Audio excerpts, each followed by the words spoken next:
Good morning from a very breezy Bidford, where we've got some really horrible clouds.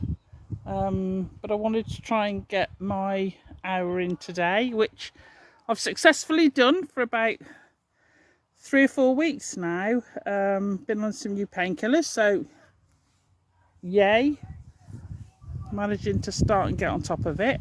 So I'm going to spin you around and we'll do a quick September tour with what I've done, what I would like to get done. I have to say I've stopped saying and the plan is, because more often than not it doesn't happen for one reason and another. So bear with. There we go. Right, we're right at the top end of the plot at the moment where the IBC is. Now, believe it or believe it not, an hour ago you couldn't see the IBC. It was covered in brambles and the trees were so unruly. They've never fruited. That's got 2 pairs on it, and it's probably going to go because let me stood up. So if I'm going to try and get in the corner and spin you around.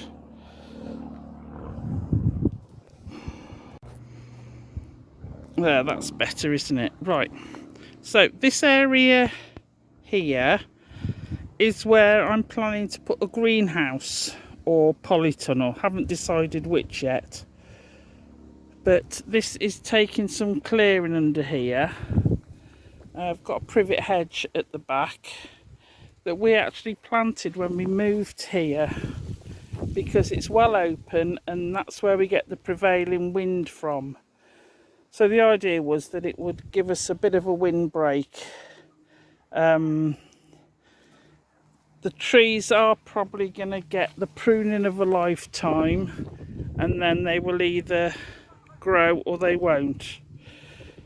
There used to be a rhubarb in there, but I think over the last couple of years the brambles have taken over and it's got eaten. That one is still monstrous. So as you can see, bindweed is my peril. And that little apple tree there, that was bought for my grandson whose birthday is today, and it was bought as a present when he was 5, no, he'd have been 7. He was a bit older. He's 20 today, so that's how long we've had that tree.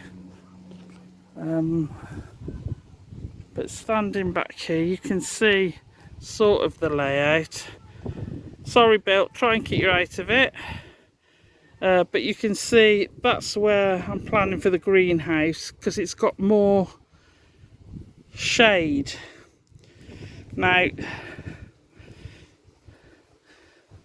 these onions just didn't do terribly well at all. The courgettes are okay, but my biggest problem here was didn't make the gaps big enough.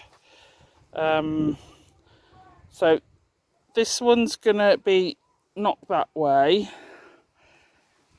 and when that one gets rebuilt it'll go that way, because we've measured and I can get an 8x10 in there easily.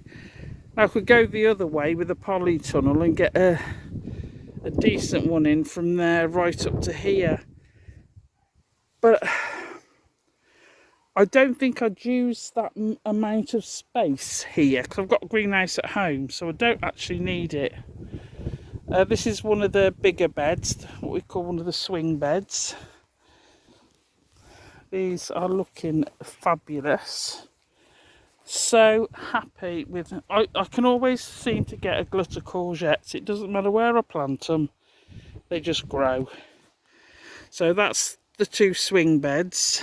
There's going to be another 2 swing beds, and you'll see what I mean by that in a bit. Now that's my Vivi beds, and if you follow Vivi you'll know what I mean. It's just a row of narrow beds that I can manage.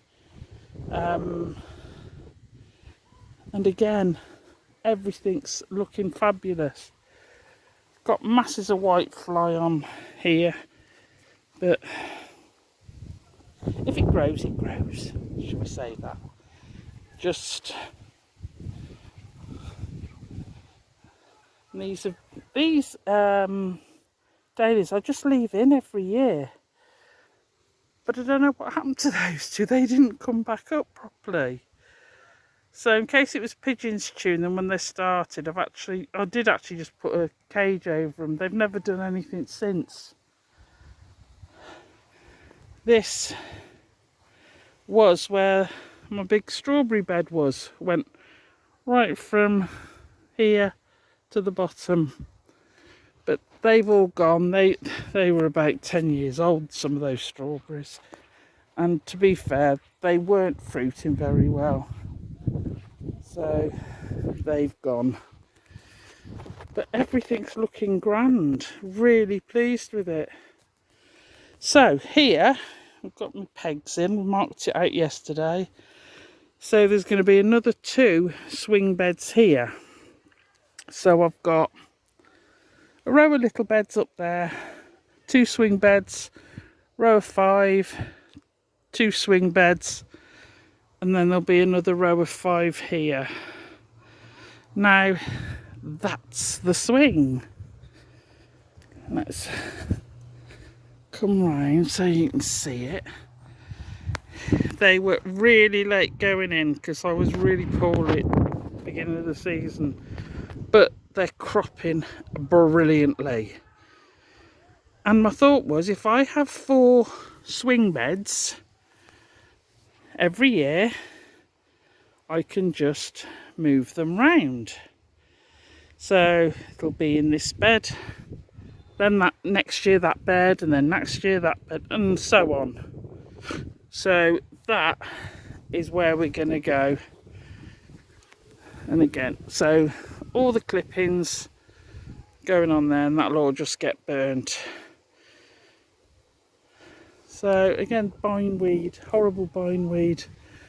Autumn raspberries that have just gone mad there, but they fruit phenomenally. Here, this is where we had the raspberry canes initially, and I don't know what happened. They just stopped growing completely, just gave up. So we're going to rip all this out, and then hopefully another row of 5 beds there. So we've got quite a lot going on at the minute, and as long as the health stays, we should keep going. This was a massive raised bed when we first moved here, one that we put in, but it was just too big. Couldn't get to the middle of it. Total waste of time. And that's the thing, I've got to have beds that I can get to the middle of. So all this area, this is on the back burner here. Most of these pallet collars are rotten, but the gladdies were beautiful again this year. Cleared this one out. This was full of mint, and mint doing what mint does, it's coming up in the grass everywhere, all along the bottom of the shed, all on the outside. So there we go, and hopefully I'll be back with you in the not too distant future, and I will have done a bit more. I'm going to try, like I said, try and do a bit more. Yeah, these rose hips are just incredible.